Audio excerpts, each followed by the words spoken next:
By the time the car crests the hill on South Peoria Street, Aurora police officers have already confirmed it's stolen, have already tried to pull the driver over, and have already begun a pursuit. A pursuit allowed by a policy change last spring, letting officers give chase in incidents involving stolen cars, felony gun crimes, and drunken driving. Changes instituted by Police Chief Todd Chamberlain. And all the person had to do at that time, before March the 5th, was press the accelerator and drive away. That's troubling. Back to that video from Monday, obtained by 9 News Investigates. The driver of that stolen Ford Focus weaves into the oncoming lanes, swerves back to the right, shoots past a pickup, and goes into a slide just before the intersection with Alameda Avenue. What happens next is horrific.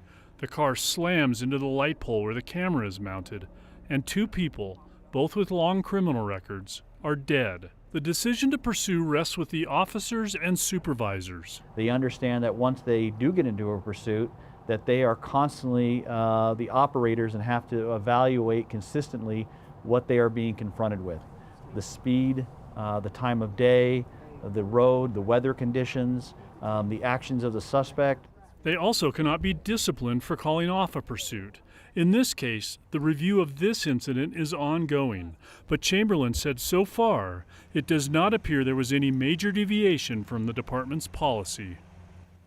Chamberlain said his officers have initiated a total of 228 pursuits since the policy change, and that officers have called off more than 100 of them.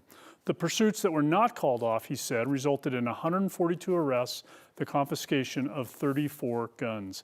He also credited Aurora's decline in car thefts on the policy, but we do need to note that agencies across the state have seen car thefts drop similarly the past couple of years.